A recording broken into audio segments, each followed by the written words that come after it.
Hey, welcome back to the channel. Thank you for checking out this video. I appreciate you taking the time. I know everyone's busy, so let's jump in. 2 days from now, the official, I'm gonna call it the official Emma Hayes era begins.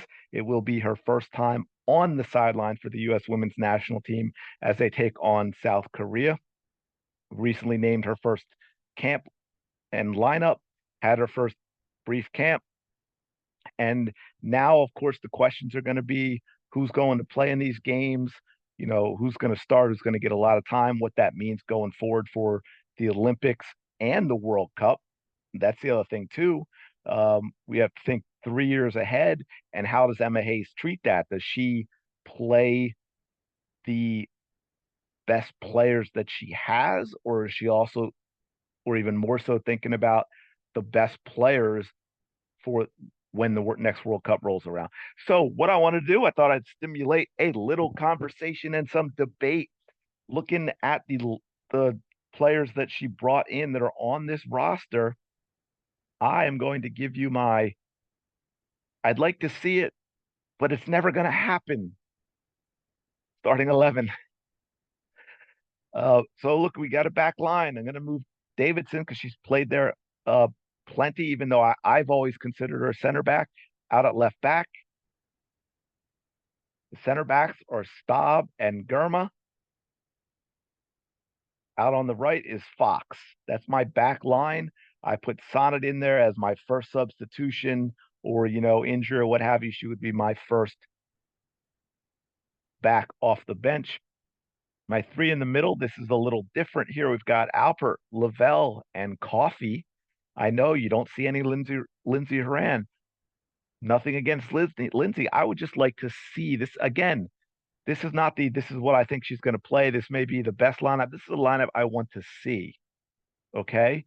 And then to show you how crazy this one is, this name over here, I got to figure out how to pronounce this still. Johannes, it's Dutch, right? Lily, the 16-year-old, she's going to be my first midfielder off the bench. Now, one thing you may be getting out of this so far is offense, right? I mean, I think this is a good defensive squad, but you're seeing a lot of offense. These are all players that can get forward. Speaking of forwards, I'm going to put Dunn out on the left, Morgan in the center, Swanson out on the right. You can see Shaw is my second choice for the striker position. If Morgan, say, isn't playing well, or she's just a sub off the bench, or maybe Morgan's not recovered from injury. Same with Swanson out on the right. Robin would be coming off the bench. I don't know how Mal is. Is she 100%? Is she going to have to work her way back in? I'm not really sure how she's going to perform. But one thing I want to talk about with this front three, first of all, and why I'd want to see it. And again, the reason I brought up the World Cup is I don't know if Dunn and Morgan are going to be around for that. But one of the reasons I'd like to see this now is one thing that the U.S. has always struggled with as the rest of the world has gotten better, and especially better defensively, where our pure athleticism can't dominate. And that is being creative in the final third. When a team plays an effective low block, they crowd the middle. And we really struggle once we're in established possession to break defenses down in the final third. I think you've got, and again, I don't know if she has it right now. You've got a lot of pace with Swanson out on the right, obviously. I think Dunn and Morgan are probably the two most creative forwards that the team has in the offensive third. I think one thing I've seen from Morgan as she's gotten older and she isn't the scorer she used to be, I actually still want her on the pitch because I think she's a creative passer. She's got a phenomenal touch with her passes as well. I think she's got great vision and awareness, and she does a lot now for an offense. If the other players can learn how to play off of her properly, she does a lot for an offense as a playmaker and not necessarily a scorer, which is great. And we've all seen how creative Crystal Dunn can be in the final third. We've seen it for the national team, even getting forward as a fullback. We've seen her play in midfield as well. So I just think I would love to see that three play together and see what happens.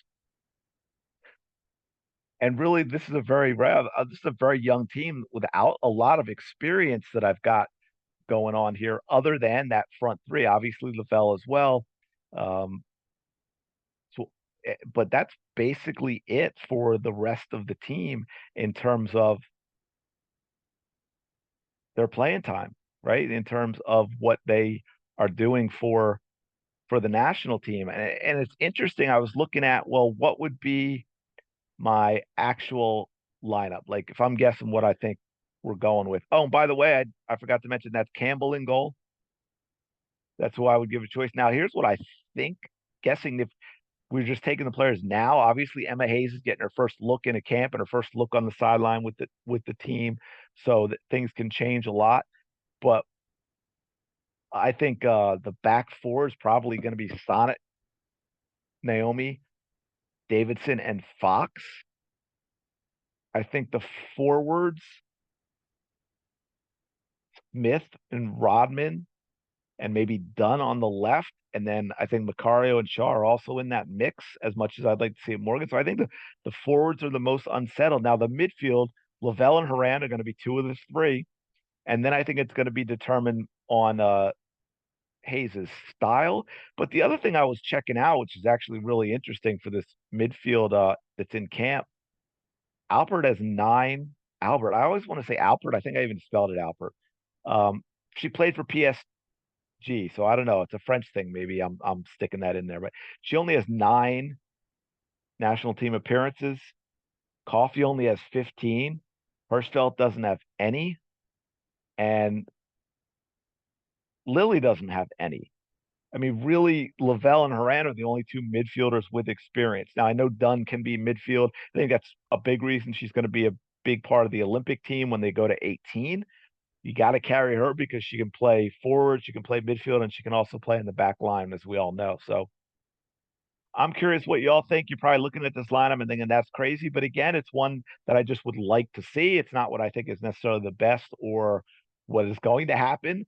But I think one thing that's exciting, not just the coaching change going forward, but I think, even though we've got, say, Morgan and Dunn, I think we've basically seen the changeover in the generation of this team. I think it's a young team right now. It's a team without a lot of experience in terms of what Hayes has brought in, which is pretty cool. It's going to be exciting to see what happens going forward. So please comment down below. What is your, hey, this isn't going to happen, but I want to see it line up. All right. If you're enjoying these videos, please like and comment, I just asked you to comment. Whew.